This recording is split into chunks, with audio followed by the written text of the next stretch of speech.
on right now, and it started yesterday. Jamey Robinson, a DB from South Carolina, from what I've been told, it's almost close to a done deal. He actually came to visit just with Jerry and Jones, the DB here in Tallahassee on Florida State's roster, and just was here to hang out. But from what we were told, there's a few things clicking in there between him and the staff. Most certainly, Florida State is interested in him, and he is one to make a decision very soon. He's one to before he wants to get in and have a spring semester, so he's gonna have to do that soon. Florida State's spring ends. The drop ad ends on Monday on the 11th, so he doesn't have a lot of time, but I think things are practically done there. Oh boy.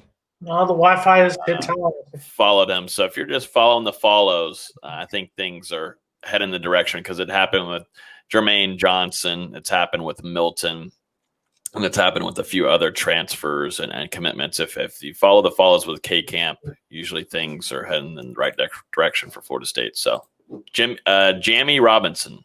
Logan, your Wi-Fi got a little natty ice there, kind of broke up a little bit. But also, you're talking about transfers coming in. Let's talk about the running back position, because there's a couple running back names out there. I believe there's one guy from LSU, Chris Curry, another guy from Oklahoma State.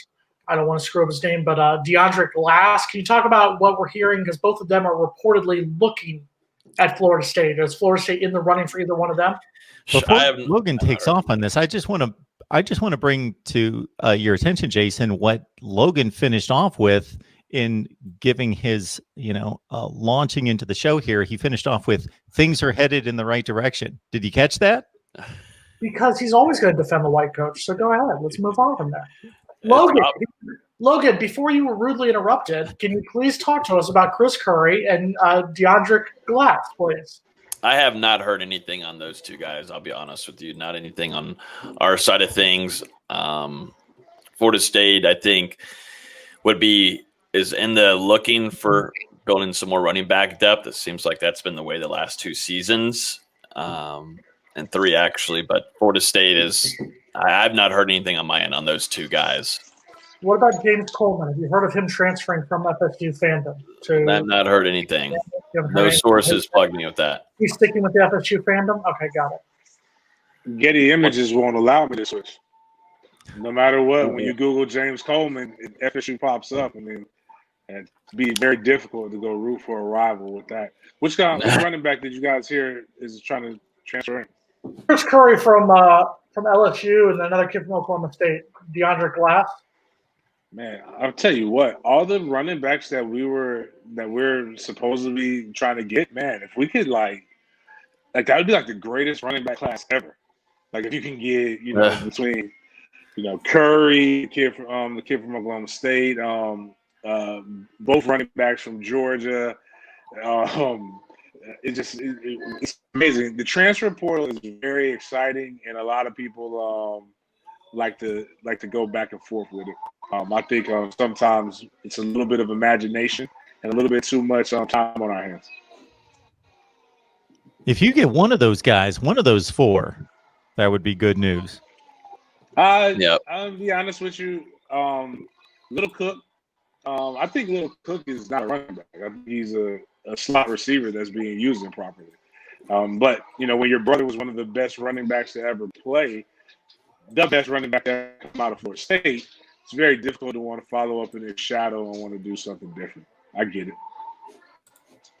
Yeah, he's more of a guy you can use in the slot. He's versatile, but it's just very hard to live up to Dalvin Cook's name. Dalvin's just a different animal. I want to get into the ETN and Dalvin Cook debate, because that's something in the last 48 hours is just stupid. I can't believe people are wasting their time making articles about it. But shout out to them doing that. But I just kind of laugh at it. Dalvin Cook is a different animal. So if you're going to live up to your brother's name, it's just not going to happen. There was maybe some rumors that he was looking around, maybe finding there might be some potential availability at other places, blah, blah, blah. I think a lot of players are doing that, but like there is right now in Florida State's roster, there was guys looking to go to other places, and looks like they're staying in-house and not going anywhere because those options are gone. it's a quick market. Something I want to. Chase, before you get to last week or a couple weeks ago, I believe it was Logan went off on a certain linebacker who entered the portal. He's now decided that he wants to come back to Florida State. So now, folks, let's give Logan a chance to apologize to Leonard Warner. Go ahead. What am I apologizing for? For backing him so much, and now he is coming back to be in the Garden and Gold. So I was backing him. I had never backed 35. Would like you to apologize to 35. Apologize to him. Well, welcome back. Welcome back. I know that punt team was kind of lacking in blocking. Sure. Punt return could have been a little bit better. It's true. I thought his skill set and kick return was solid. So I think special teams is going to look nice back there with an experienced player. In his defense, he's not even good. So that's your apology right there. So, I mean, fifth year senior. I didn't say he was the next Marvin Jones. I was just saying he's one of us. He is sticking with the Knowles. So I just wanted Logan to take back his negative energy that he brought. I'm bringing positive energy in 2021.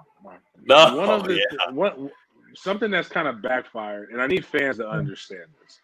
And I got into it with the beat writer when all of this transfer portal stuff first started. And the guy was jumping the gun because everything is about being in front of everybody. I have to be first type stuff. And having been a performance trainer for the better part of my adult life and being in athletics, especially at college level, and seeing guys before the transfer portal weigh the option to like leave and decide that they want to transfer out, a lot goes into it. I think we're going to talk about that tomorrow on 36 Degrees. Especially with your class, you came in with these guys, you bled, you sweat.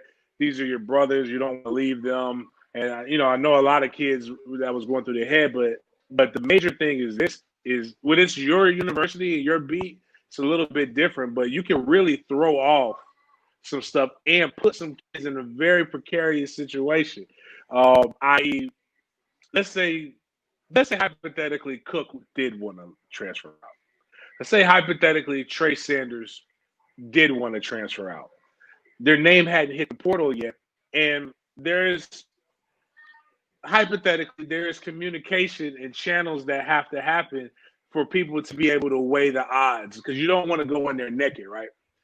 But when the gun is jumped and you got a bunch of fans talking, because all it is a measuring contest on Twitter, and you're starting to talk trash and you're talking trash between message boards, some coaches do pay attention a little bit to those message boards and do pay attention to that, as well as your teammates. And then when you get sized up on a teammate about a decision that you might have talked to somebody fleeting, like in just passing, and now you're kind of held to task, like, that's a lot. And I think that's something that people got to be careful. It's cool because we all feel like we're just, playing the dozens and shooting the crap. But there are some guys who have to have some real life consequences, because I can only imagine the conversation with the guy I know in Kirby Smart, or a guy who I don't know, but a guy who I equally fear in a respectful manner in Nick Saban, when you may have not even entertained the idea of leaving.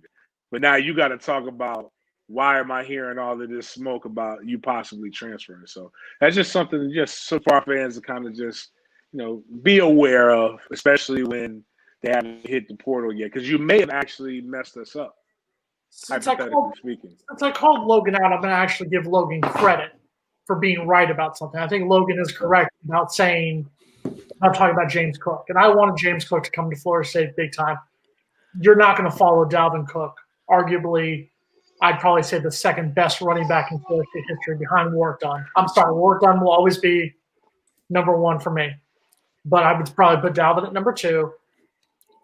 To follow that, he had to go somewhere else. He had to start his legacy somewhere else, because even if he had come to Florida State, he was always going to be Dalvin's little brother unless he ran for 1,500 yards and led us to a national title. That's the only way James Cook ever would have topped anything Dalvin ever did. So it was a good thing he went to Georgia. I don't think – stay away from Tallahassee. You will always be Dalvin's little brother. Sorry. And this is not really knocking on Florida State's running back unit right now. I thought Corbin finished off the season very nicely. Toafili is going to be that starting running back. He's going to take that role. I thought Corbin really played hard. I know it's Duke and all that, but I thought the way they finished the season was nice. Toafili's just got to put on a little bit more pounds just for hitting to be able to stand through games and stay healthy. But you can definitely see why Norvell really wanted to keep him. They had to keep him, and they're right when he came to Tallahassee, Norvell Toafili was his top guy to call, first guy, and Toafili has really, really good speed off the edge, and he's got really good vision. And that might just be where the offensive line is getting better, which we'll get into, Jason. But just building depth, though, is something is why we're talking about it. I've recognized here in the live chat that Phil B and Jason are just running neck and neck, just complete synergy, symmetry in their mindset and thoughts, analysis. Mackenzie Milton is going to tear it up next year. And Phil B also with the comment that Willie ruined Florida State football. He should have been fired earlier. Logan, remind me real quick of something, Logan. Remind me I don't live rent-free in Mark's mind.